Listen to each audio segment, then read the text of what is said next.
Assalamualaikum warahmatullahi wabarakatuh. Bismillahirrahmanirrahim. Alhamdulillahirabbil alamin. Wassalatu wassalamu ala asyrofil mursalin sayyidina Maulana Muhammadin wa ala alihi washabihi ajmain. Amma ba'du. Ingkang pertama matur nuwun angsal gelar Gus Kiai. Dados pun sempurna nggih. Nggih, teng ngarsa para keluarga besar Mbah Munawir, keluarga besar Mbah Makmum, sedanten mawon ingkang kula hormati. Ugi alumni senior wonten Mbah Mus, Mbah Idris, sedanten keluarga ingkang kula hormati. Wau Mbah Mus cerita mergi menangi Bali Maksum. Kula sesuai kontrak baca kitab karangan Bali Maksum. Kula pernah digojlok seorang wartawan. Kados critane Mbah Mus wae. Saking menyatunya fikih dengan perilaku niku maling mawon bermadhab. Dados wedhus niku nak teng jaba iku ilang, tapi nak babi iku mboten. Mergi maling iku ngerti nak babi iku haram, wedhus niku halal. Pas penjaraan teng Jakarta nggih ngoten tiyang jarah babi. Jangan ini haram, kambing saja. Jadi saking menyatune pendidikan Islam niku maling mawon tesih gadah madhab. Tidak nyolong ini wedhus mergi halal, ampun nyolong nopo babi. Niku kisah nyata. Kalau nanti dolan teng daerah mriki. Kenapa ini di luar kalau itu di dalam? Oh kalau ini di luar nggak ada yang nyolong, Mas. Tapi kalau di mereka sing njopo niku babi, sing jero wedhus. Mereka dari malingnya itu bermadhab. Terus memang cerita-cerita seperti itu kathah mboten sekedar anekdot. Sementing kalau badhe cerita tentang zuriyah-zuriyahipun Bali Maksum wonten sing nom-nom lah sing kula wani ngandani wonten Mas Hilmi, wonten Mas Zaki, wonten sedanten Mas Afif. Kenapa kitab itu harus dibukukan, harus didokumentasi, dan kenapa Bali Maksum menulis Hujjatu Ahli Sunnah wal Jamaah? Kula boten niat pamer, kula niki pembaca Al-Ibris, pembaca Al-Iqlil, pembaca risalahnya Bali Maksum Hujjatu Ahli Sunnah wal Jamaah. Saya juga baca buku-buku karangan orang-orang dulu, terutama tiang Indonesia. Karena Mbah Mun sering pesen wa ma arsalna mir rasulin illa bilisani qaumi. Jadi orang itu jadi rasul itu pasti dengan gaya atau budaya masyarakatnya. Termasuk wong desa niku hormat tamu. Nah ning kota niku bentuk hormatnya beda. Mulane wonten kiai desa munifal yukrim jarawi. Nak ketemu tonggo takok, nak ora takok sombong. Nak kiai kota walian, nak ketemu tonggo aja takok, iku ganggu privasine wong. Dados makna ikram tetap, tapi implementasinya bilisani qaum. Orang kota itu kalau sering ditanya itu mesti protes karena privasinya terganggu. Tapi kalau di kampung itu suka ditanya karena itu dianggap keramahan. Makanya kula niku termasuk orang yang jarang bertamu. Di kula gadah trauma kalian kakakipun Gus Zofur Gus Kamil. Beliau berkeyakinan silaturahim usai. Dolani alumni. Bareng didolani assalamualaikum matur nuwun Gus rawuh. Niku alumni niku ilang, awan-awan. Mergo kepengin hormat nyembelih ayame jek dolanan. Pitik teng desa kan pacare kok atas, golekane angel. Bar salam niku ilang sampai sak jam. Bali untusen, pitike mboten kecekel. Akhir ngapunten Gus mboten saged hormat ngapunten. Itu bukti bahwa implementasi syariat Rasulullah itu juga harus dipikir. Ojo pepe seneng silaturahim, santri alumni melarat kerja teng pabrik jam 09.00 didolani. Akhirnya mikir, sitok kiaiku, sitok bosku. Nak hormat kiaiku diamuk bosku, nak hormat bosku gak hormat kiaiku. Hal-hal seperti ini kemudian melahirkan satu kearifan setiap kiai di era masing-masing. Terus kula boten berargumentasi membela diri niku boten, tapi memang bapak kula kesaksiane Mbah Mus, beliau teman bapak kula niku seneng silaturahim. Terian bapak ki sering dawuh teng kula. Sok kowe ya ora kaya aku. Mbah Mun ki sering dawuh teng kula, kowe ya aja kaya aku, wong beda zaman. Karena tadi dolan ning santri sing boten enten, assalamualaikum terus ilang ngejar pitik awan-awan. Pitike nggih macam-macam kegiatane pitik. Intine boten kecekel. Kemudian kita konco-konco teng adik-adik sing hafid, sing hamalatil Quran. Kalau pesen belajar nih belajar sisi belajar itu harus cari sisi ekstrimnya. Kalau bolak-balik matur di berbagai kesempatan. Wow, kekhawatiran Mbah Mus kalau ada orang hanya kembali ke Quran itu memang bahaya sekali. Bayangkan kalau ada orang misalnya hanya mengharamkan al-jam'u bainal ukhtain, karena itu yang disebut Quran wa antasma'u bainal ukhtain. Jadi yang haram itu menikahi kakak dan adiknya, adik dan kakaknya sekaligus. Di situ tidak ada penjelasan perempuan dan budenya, perempuan dan mbahnya. Kemudian zaman Nabi Sugeng hanya ditambahi wala binal mar'ati wa ammatiha, wala binal mar'ati wa kholatiha. Dan tidak boleh menikahi perempuan pas buliknya atau budenya. Nabi sempat melarang. Karena kula sebagai lelaki ini pun masuk lah. Misalnya bojone jenengan umur 17 tahun, bulike umur selawe 17 mungkin masuk lah dalam definisi biologis itu masih masuk. Dan Nabi tidak pernah menambahkan wala binal mar'ati wa jaddatiha. Karena kalau istri kita umur 20, banyak mungkin umur 70. Itu kira-kira nggak usah dilarang, ya orang kepikiran. Jadi orang kepikiran ya rodok sableng. Nah, kemudian kalau hanya kembali ke Quran, nanti kita hanya mengharamkan al-jam'u bainal ukhtain, karena itu yang disebut Al-Quran wa antasma'u bainal ukhtain. Lalu lahirlah pakar-pakar balaghah. Itu disebut min itlaqil ba'di wa iradatil kul, yang disebut ukhtain tapi maknanya bainal mar'ataini sing bainahuma ada mahram atau ada mahramiyah. Antasma'u al mar'ataini sing bainahuma mahramiyatun. Jadi barokahnya ngaji sama ulama itu kita tahu duduk perkaranya. Ini lafadz yang mewakili atau lafadz yang sebenarnya atau lafadz yang simbolis. Lafadz simbolis itu saking mangkelnya Allah. Itu kalau ada orang salah itu disebut wa ja'ala minhumul qiradata wal khanazira wa abadat tauhid. Jadi kalau misalnya dalam penelitian tidak pernah ada orang yang dirubah Allah menjadi kera, menjadi babi, itu kita masih bisa menganalisis. Itu saking ibaratun an ghadabillah, atau diistilahkan balaghah ini tasbih yang balik sehingga ada itu tasbih dibuang. Jadi kalau orang Arab senang seseorang masih bilang zaidun kal bakhri, tapi kalau senang banget bilang zaidun bahrun. Kalau gantengnya belum ganteng banget masih dibilang zaidun kal badri, tapi kalau sudah ganteng banget kayak Rasulullah SAW disebut anta samsun anta badrun, kaf taswihnya dibuang, dan itu ablaq lebih balik. Jadi PR kita sebagai ahli Quran ini adik-adik itu tidak selesai, utamanya ya implementasi keseharian kita sebagai panutan, kalau boleh GR sebagai panutan. Kulo niku teng narukan gitu yang jangkar kulo nggih karena ya saya ada pernah Pak D Pak Alim. Kulo nggih tiap hari teng Tegal malah pun terencanakan ambek uzlah dadi kulo niki pun matur Gus Afif niki kontrak kulo pun bar kitabe Bali ben diwaca putu-putune kok enak ngongkon wong liya terus. Terus ngengken tiyang ngeten iki yo rodok masalah. Jane kitabe bae diwaca putune. Dulu itu biasa. Taqiyuddin As-Subki ngarang kitab disarai putrane, dulu itu biasa. Imam Haromen ngarang kitab, semuanya bapak ngarang disarai anaknya, anak ngarang disarai cucunya, itu biasa. Kalau sekarang enggak, mbahnya ngarang, kula kan moco. Putune karek ngrungokno, nak cocok dilem, nak ora dikritik. Terus saya minta tradisi, kula niku mboten sombong. Di hallnya bapak itu saya tiap hallnya bapak mesti baca kitab. Mboten nate ngundang sinten-sinten. Perkara ini tiang NU ini ora usah diundang wis teko, mboten wonten undangan sing teko mun kuat. Mbok saking senenge wong alim, mbok saking senenge bingung mboten ngerti sowe ora diundang. Ya akhirnya kula bingung, ora hormat iku dosa. Hormat iku sing teko iku ninggal kewajiban ngurusi bojone, timbang ngurusi bojo ribet nekani khol. Timbang mulang madrasah puncai beling-beling disaroi sithik nekani khol. Terus kadang-kadang tiang lunga niku nggih pelarian mboten mesti hormat. Niku penelitian niku sampean cek. Terus niki kula cerita pentingnya belajar Quran. Kemudian tradisi kita termasuk tradisi Bali Mbah Munawir. Kula tahu banyak lah tentang cerita Mbah Munawir karena nggih bapak saya itu hafal Quran, mbah saya hafal Quran, dan diantara syaratnya pasti lewat Mbah Munawir. Quran di Indonesia itu kalau nggak lewat Mbah Munawir diantaranya lewat Kiai Said Sampang. Sekarang sudah generasi ketiga kalau nggak keempat, yang sekarang kalau nggak salah Kiai Rafiq bin Mansur bin Kiai Said. Dan di keluarga kula nggih, keluarga Lasem sama keluarga Damaran di Kudus.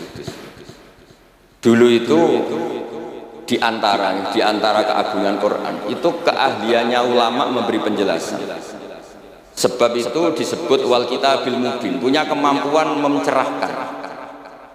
Kula memberi analogi, kalau kita belajar Ihya, itu hal yang tidak masuk akal itu menjadi masuk akal. Misalnya begini, Orang tuh kalau dirasani itu harusnya seneng, karena itu app kamu dibuka dan kamu menjadi tahu. Lau akhbaru kamu birun bi anna fi jubbatika akroban au hayyatan akun tataskuruhu. Kalau ada orang memberitahu saya bahwa di baju kamu ada kalajengking atau ada ular berbisa, kira-kira saya matur nuwun apa enggak? Harusnya matur nuwun, karena itu bahaya sekali kalau ada di tubuh saya. Harusnya ketika orang itu dikritik dengan kesalahan yang nyata, bukan fitnah, kesalahan yang nyata. Kesalahan Anda itu lebih mudirrah fi dunya wa akhirat. Kesalahan Anda itu bahaya sekali di dunia dan akhirat. Sekarang kamu menjadi tahu karena dikasih tahu. Harusnya matur nuwun sama yang ngasih tahu. Kama anna huzati law akhbaru kamu birun fi anna fi jubbatika hayatan aproban akun tatasqulu. Pasti kita terima kasih. Tapi kita sebagai hafid Quran kalau disuruh belajar fikih, wong aku mondok kon ngapal loh belajar fikih. Kadang-kadang malah saking kaconya itu, aku wong Quran, aku wong kitab. Memangnya kitab juga konti nak boten nggih Quran. Jadi masalah-masalah yang saya sering dikelui beberapa kiai termasuk Gus Kafabil Boyo pernah cerita, saking nggak pernah ngajinya, ada orang takut mutah karena hamil pas sholat ngunyah permen. Nggak tahu kalau itu membatalkan apa? Sholat. Jadi banyak cerita-cerita nyun sewu tanpa ingin tangkis merendahkan hafidh-hafidhah kita, hamalatul Quran, hamilat ini ada masalah fikih keseharian. Kalau dulu itu udah ada. Kunna nata'allamul Quran, kunna utinal iman qoblal Quran. Kita ini dikasih iman dulu baru dikasih Quran, sehingga iman kita mantap. Baru belajar Quran. Fana ta'allamuha asro'aya asro'aya. Dulu kalau istilahkan Quran memang pakai dhamir muannas karena artinya ayat. Terus dan kita tidak beralih hatta nata'allama halalaha wa haramaha. Dan kita tidak beralih sebelum tahu halalnya mana, haramnya mana. Ini penting karena ada hal-hal yang sifatnya itu fatal kalau tidak ngerti. Misalnya tafsir. Itu ada ayat wa min samaratin nakhili wal a'nabi tattakhiduna minhu sakaron. Ketika khomer belum diharamkan itu masih Allah imtinan. Imtinan itu menyebut nikmat. Di antara nikmat itu disebut tattakhiduna minhu sakaron. Kamu itu kalau punya buah anggur bisa agak-agak ngeflay dan itu bisa melupakan problem Anda.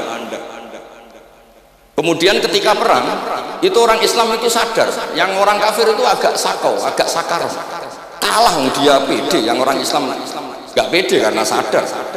Akhirnya masih ada jawaban kul fihi ma itsmun kabir wa manafi'u linnas, masuk terus kendel. Akhirnya ya sama-sama agak ngeflay, sebagian ya tidak semuanya. Sehingga haramnya khomer itu sampai 3 kali periode. Nah, pernah haram hanya kalau mendekati sholat, la taqrabus sholat wa antum sukara. Tapi kalau mau sholat duhur ya nyakonya itu jam 7, jangan setengah 12, nanti masih kuliah ayyuhal kafirun a'budu ma ta'budun wa antum abiduna ma. Karena peristiwa ini baru terakhir diharamkan tanpa catatan. Nah hal-hal seperti ini misalnya saya ini Mbah Mus sering ngendikan, Pak Kures juga sering ngendikan, saya tidak percaya terjemah, kata Mbah Mus. Ya karena kalau terjemah itu berdiri sendiri, ada ayatun mansukhah atau ahkamun sing mansukhah atau hukmun sing mansuh. Kebetulan anak ini belajar yang mansuh, dia tidak ngerti nasihnya, yaitu terus dipegang, katanya memegang Al-Quran, padahal hukum itu sudah diganti sama Allah Ta'ala, disebut nasah mansuh. Sehingga dulu kalau Sayyidina Ali ngecek beberapa masjid, ada guru atau ustaz, kamu pengajar Quran ya? Apakah kamu ngerti nasah mansuh? Enggak. Jawabnya Sayyidina Ali, halakta wa ahlakta, kamu sendiri rusak dan kamu merusak orang lain. Nah, ketika di Kerapia itu ada Mbah Ali Maksum, Mbah Maimun itu sering cerita ke saya, dhisik iku hak Mbah Munawir saking kepingine santri Quran ngaji kitab. Iku kalau ada santri Lirboyo atau santri mana mulang mungkin itu Mbah Munawir ikut sebagai percontohan ben santri-santri itu seneng ngaji fikih. Terus kata Mbah Mun, saking kesemseme Mbah Munawir iku ambek wong alim, delalah pisanan wong alim. Dulu Mbah Zaini pernah angsal keluarga Lirboyo, sehingga beliau punya zuriyah teng Lirboyo. Terus pisanan kalian Mbah Maksum, Nyai Hasyim angsal Bali Maksum, sehingga terus di Krapia itu banyak orang-orang alim. Tapi terus Mbah Mun cerita, kabeh ono regane, Bali Maksum terus populer sebagai alim alamah, sehingga yang ke Krapia itu ya ora pati niat tahfidz, niate ngaji kitab. Singkat cerita di era itu ada di Abdul Qadir, tapi Pondok Krapyak Bali Maksum terlalu populer sehingga terkenal ngaji sorof Bandungan. Sehingga dulu di Indonesia itu ada sorofnya Mbah Ali Maksum, ada sorofnya Mbah Maksum Ali Kuaron. Nah yang sorofnya Mbah Ali Maksum ya fa'ala yaf'ulu uf'ul. Kalau sorof di Mbah Maksum Kuaron fa'ala yaf'ulu fi'lam. Yang satu ngikuti fi'il itu ya harus jejer fi'il, yang satu ngikuti jurumiyah. Kalau yang dikatakan master itu sing yaji'u salisan, yang datang ketiga dalam tasrifnya fi'il.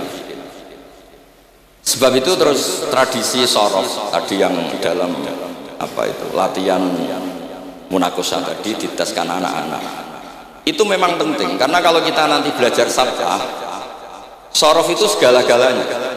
Misalnya qiraatun Nafi' itu bacanya fala yuhzinka qauluhum, karena beliau berkesimpulan kalau khazana yahzunu husnan itu susah, bukan menyusahkan. Yang makna menyusahkan itu af'ala yuf'ilu ifalan, sehingga qiraat sab'ah ya antara fala yuhzinka qauluhum sama fala yuhzinka qauluhum.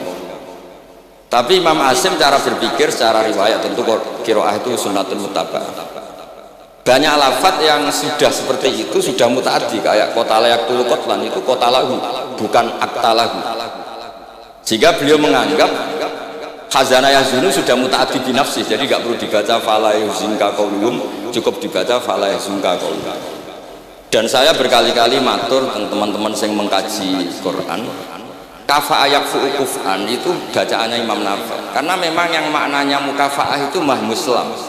Tapi orang Quraisy itu nggak suka hamzah, sehingga ditakfif menjadi kafa ayak fa'ukufuan, meskipun mereka tahu kalau itu mahmuslam. Nah Imam Asim di beberapa bentuk fi'il itu masih memahmuskan, misalnya Allahu yastahzi'u bihim, di isim fa'il juga mustahzi'un. Tapi kalau masdar beliau bacanya huzuan, kufuan. Padahal di fi'ilnya bukan nabiyun, tapi nabi ibadi ani anal ghafur. Tapi di nabiyun jadi nabiyun, harusnya kan nabiyun. Fa innan nabiyya man naba anillah. Dikatakan nabi itu orang yang menceritakan ketentuan Allah. Harusnya nabiyun. Jika qiraatun Nafi' ya tetap wan nabiin, ya ayyuhan nabiu. Nah, berkahnya Mbah Munawir orang terus menjadi tahu qiraat asal. Dan berkahnya Mbah Ali kemudian orang tahu duduk perkaranya kalau nabiun dari nabiun bimakna man akhbaro anillah.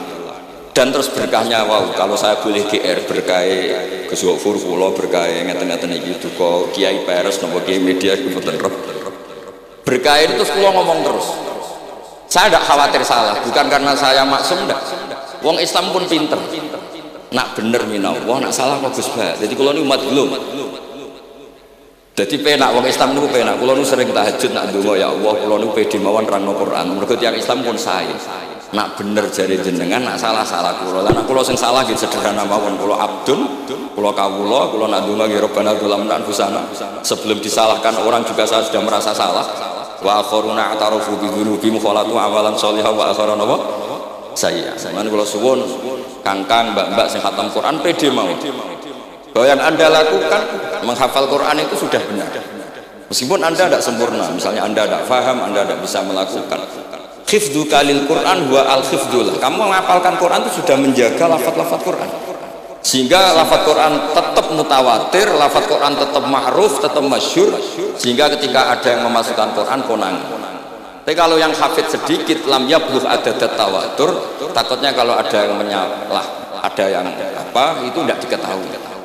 Di barokahnya hamalatul Quran sing aksar wa aksar itu kita terjadi. Nah itu yang dimaksud Mbah Mus, Quran itu harus jadi budaya. Ning desa itu wong ra salat lah, dengar ada warung ayamnya tiren nggak disembelih itu tidak mau makan, haram. Padahal dia ra salat itu lebih dari haram. Tapi itu nggak mau makan ayam tiren, nggak sholat disuruh makan babi ya nggak mau, haram. Sampai tadi yang nyolong saja milih wedhus bukan melken babi, karena babi itu haram.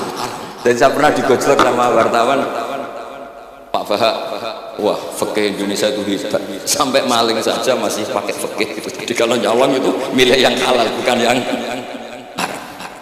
Pun itu bentuk hormat kula dan keluarga Mbah Ali, bentuk hormat kula dan Mbah Mus dan sedanten keluarga niki kula badhe maos kitabipun Mbah Ali kalau manjan pengagum kitab-kitab yang dikarang orang Indonesia, kita anggap niku lebih aplikatif lah, karena dikarang orang yang trauma dengan Indonesia, kemudian setelah trauma ingin membenahi Indonesia. Misalnya jenengan ngertos sesajen, mbok haramno iku tradisi, mbok barno iku sawangane kok dekati sirik ning pinggir wit gede. Akhirnya dimodifikasi wis mangan-mangan kumpul-kumpul tapi tahlilan. Lah masuk tahlilan la ilaha illallah barani kalimatus syirkin. La ilaha illallah itu kalimatus syirkin kalau dilafatkan di bawah pohon. Terus piye logikanya? Kalau bolak-balik matur. Hadil kalimah sara bihal kafiru mu'minan. Fa kaifa saral mu'minu kafiran juga bihadil kalimah. Itu logikanya enggak ketemu. Orang yang kafir puluhan tahun saja sekali melafatkan la ilaha illallah Muhammadur Rasulullah qul lil ladzina kafaru iyantahu yufar lahum ma qad selesai sara mu'minan. Bihadil kalimah. Kemudian kalimah yang sama ketika kita baca dianggap kita ini kafir juga biadil kalimah. Akhirnya dengan modifikasi khas Indonesia, kearifan Indonesia tetap sesajen tapi tahlilan. Tetap melakukan hal-hal Jawa tapi dimodifikasi menjadi Islam. Kalau kita misalnya orang modern nggak ingin mengganggu orang lain yang kita tamu, gampang dalilnya. Ada ayat la tadkhulu buyutan ghaira buyutikum. Kamu jangan sowan ke orang lain atau dolan ke orang lain. Hatta tastanisu. Ukurannya bukan salam dulu, bukan hatta tusallimu, hatta tastanisu. Jika kamu merasa nyaman, kamu bisa mengukur tingkat akrab kamu. Kamu bisa mengukur jamnya orang itu. Kamu bisa mengukur kebutuhan orang itu. Butuh saya enggak? Kenapa mertamu pengen kayak duit bebas jam? Atau kamu orang cantik yang kamu tamoni sing seneng kue bebas jam? Tapi aku apa nagih hutang, mertamu orang yang kamu tagih itu mesti kamu dianggap problem. Atau mertamu orang yang nggak akrab di jam istirahat, itu kita dianggap problem. Makanya ukurannya Quran tuh hatta tastanisu, kamu merasa nyaman, istinas itu nyaman, enjoy. Kayak saya dolan di Gusofur kan akrab mulai kecil teman saya, mungkin bisa ngabaikan jam. Jadi kalau saya dolan di kiai yang nggak kenal saya, mungkin kedatangan saya dianggap problem karena di jam tertentu. Saya harus mikir, kayak apa hebatnya Quran ketika bikin aturan la tadkhulu buyutan ghaira buyutikum hatta tastanisu. Setelah nyaman nggak apa-apa waktu salimu, jangan salam dulu. Istinasnya nggak kenal, salamnya geger. Akhirnya banyak kiai keselak. Assalamualaikum pas makan, nggak dijawab. Assalamualaikum. Nah hal-hal seperti itu harus santri-santri ini kalau niat ngandani lari-lari, betul niat ngandani kiai-kiai harus waqafil qalb, harus warrasikhuna fil ilm. Tahu betul kualitas hatta tastanisu, kamu itu merasa nyaman istinas. Kemudian merasa nyaman ukurannya apa ya? La doror wala diror, kamu tidak ganggu diri kamu sendiri juga agak mengganggu orang lain. Sehingga setelah itu semua baru watu salimu ala ahliya. Nah andai kan kita ya tadi dawe Mbah Mus, kita semua sudah seperti itu. Kalau bertamu di orang ya kita ngukur tingkat akrab kita, tingkat dibutuhnya kita. Sehingga di tradisi NU itu ya dolan kiai pendak diundang karena itu pasti diinginkan. Wong kula nate diceritani pernah misanane Mbah Mun. Kula nate Gus ditiliki Mbah Mun mboten seneng. Kena apa? Beliau pas khutbah Mbah Mun rawuh belalah Mbah Mun jarak salat ing shaf awal. Bar niku tiyange meruntus meriang. Karena khotib itu harus naik ke mimbar kudu ngandani takwa usikum wa nafsi bitakwa. Teng isore niku Mbah Mun.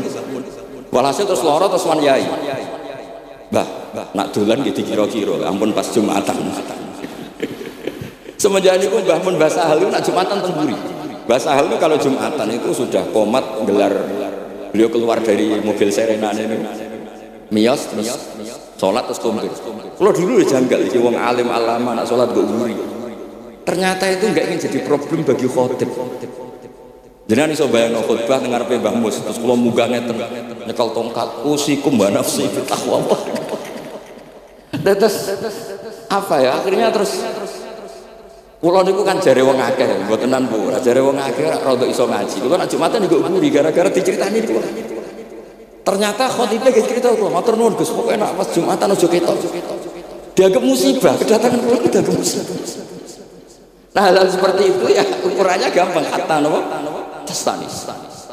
Pun niki kula maos terakhir nih, ada niki Gus niku sing Hafiz pokoke sing waris-waris. Niki cerita kemarahanipun Bali Maksum ngadepi firqah-firqah kelompok-kelompok sing mboten jelas. Oleh ngendikan itu kalau masih ingat, karena saya khatam kitab ini itu 2 kali. Nggih khatam tenan, maksudnya kalau sinaoni terus padanan dalil yang beliau sebut tak cari sampai ketemu, bener-bener kalau cari, ya saya ulang lagi, dalil padannya kalau cari, terus emosi-emosi beliau juga tak tulis, karena beliau diantara yang diceritakan itu sampai ngendikan wahal bi jununun, kata beliau, apa saya ini sudah gila ketika saya fatwa misalnya orang nggak boleh ziarah Rasulullah Shallallahu Alaihi Wasallam, itu artinya menghalangi orang ketemu nabinya. Makanya bener Mbak Mus tadi, ada orang itu debat wiridan itu sunat atau orang dalilnya piye, terus ada orang yang provokasi gini, kamu dikatakan bid'ah setelah sholat gak wiridan, kowe iku ben ora nyebut Allah. Terus kepikiran matur kula, wis Agus bar salat itu pokoke aku wiridan. Cek bid'ah cek ora, wong kok ora oleh eling Allah. Wis gak usah dalil-dalilan. Dadi pertama diprovokasi, wiridan model ngono iku ora ono sanate, ora ono hadise. Singkat cerita orang ini meninggalkan wiridan. Terus ketemu orang NU yang kebetulan rapati iso ngaji tapi pinter logika. Kowe ora tau wiridan saiki nek bar salat, ora tau, enggak ada hadisnya gini-gini. Kowe iku dibodoni, ben kowe iku ora tau nyebut Allah, ora eling Allah. Murid-murid kan akhirnya bangger bar salat wiridan. Mboten dalil-dalilan cara bangun mboten dalil-dalilan. Lah niki nak cara Mbah Maksum istilahno betapa kaconya orang sing yaqulu bainahu wa baina nabi, memisahkan orang itu dengan nabinya Muhammad sallallahu alaihi wasallam. Kata Mbah Ali, walazima kadzalik ayakuna ulama Islam min awali hadil ummah ilal yaumi fi khata'in azim haitsu annahum ya'taqiduna fi kutubihim ad-diniyah al-abwab wal fusul yadhkuruna fiha ziyaratahu sallallahu alaihi wasallam. Kata beliau, wa inni bima ahmidu min laqabi kiai amur wa usaddidu fil amri kullu mu'minin ayasudda rahlahu tariklahu ila ziyarat. Jadi beliau sendiri di sini juga, dan saya atas nama sudah diberi gelar kiai memberi fatwa begini. Jadi di kitab Sajaratul Ma'arif itu ada babu dzikri rajul manaqiba nafsi. Orang itu kadang harus sombong menyebut kelebihannya sendiri. Kayak Nabi Yusuf ngendikan inni hafizun alim. Nabi Sulaiman juga ngendikan wa utina min kulli syai'. Itu bukan sombong, tapi cara beliau untuk memaklumatkan. Saya belum pernah merasa ahli tafsir. Tapi kan kita khawatir kalau ada tafsir yang cara Mbah Mus tadi kiai produk sendiri.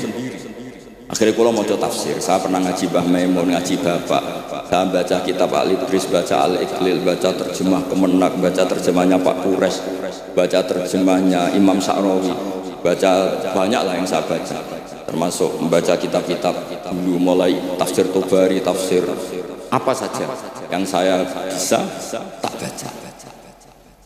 Bukan karena saya merasa tahu enggak, tapi kayak apa umat ini kalau dapat ilmu dari orang yang tidak kredibel.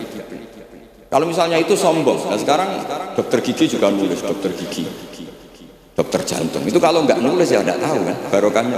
Makanya kalau suwon santri-santri misalnya dengan ahli takrib itu semua untuk rumah, ahli takrib medium, spesial bab ibadah.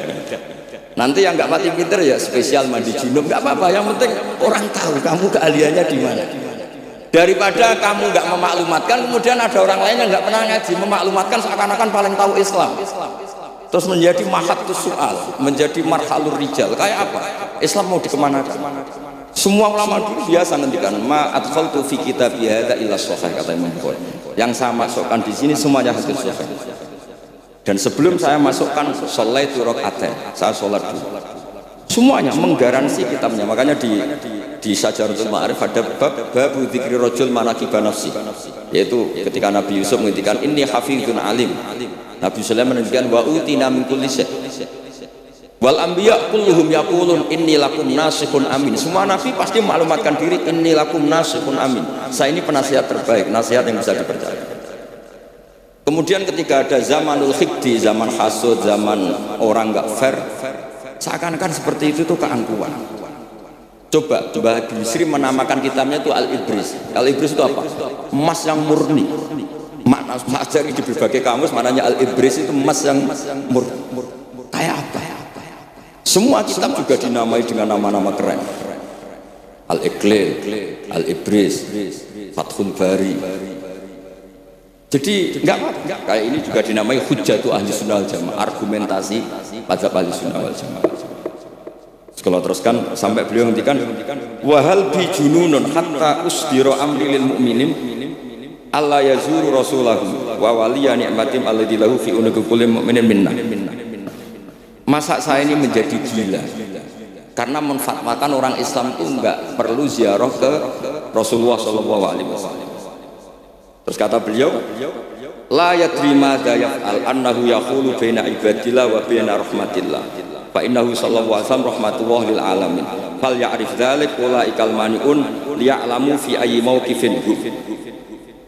Terus Bali itu juga yang katanya seneng guyon kula mboten menangi Bali tapi nate pirsa nate ngertos pas beliau rawuh di mbah saya di Pernambah kula teng kene Al Wahdah teng Lasem.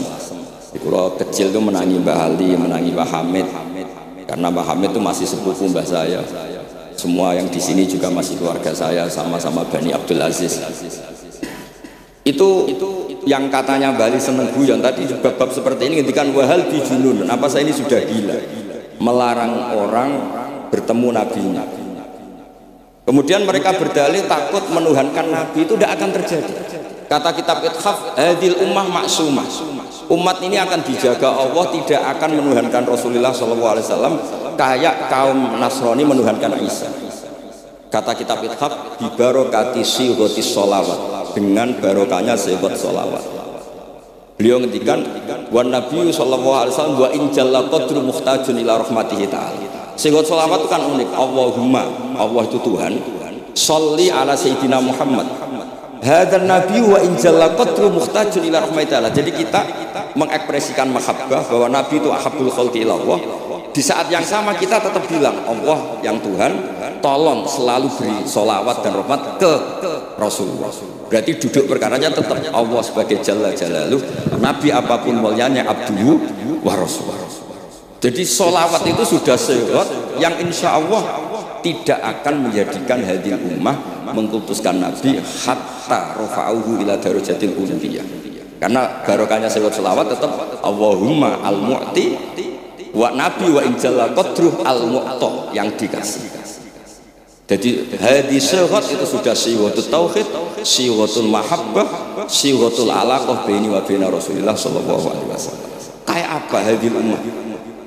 Ya tapi tadi bener dawuh Mbah Mus. Nerangno ngene iki bagiane kiai, ning desa rasa diterangno wis selawatan. Jadi kepenak rasa dalil-dalilan selawatan. Tapi memang resiko gak ada yang menerangkan suatu saat kalau ada itsaratus syubhat itu terus mereka bahaya. Makanya ada yang ngalahin rangno sepatus ini masih terjadi. Terus niki kula nyuwun sangat, kula niku pancen bapaknya bapak saya. Bapak saya semane Mbah Nur Salim gadah bapak namanya Mbah Nur Samdu. Kula niku sepuhe niku seneng Islam. Kula niku duka niat sepundi tapi memang mungkin faktor gen. Saya itu termasuk orang yang pengen sewu sekali terganggu kalau sering ada acara-acara malane mun wayahe lah iki mun wayahe Mas Safi, Gus Yakin, Gus Ilmi, Gus wayahe nyai, wayahe ngaji mulang kitab mbah iki teng ngarepe wong akeh dadi nak salah izin. Ojo ngomong ngarepe santri keliru jari lagi ini benus. Sokoe repot. Terus niki boten niat menapa nggih. Assalamualaikum warahmatullahi wabarakatuh.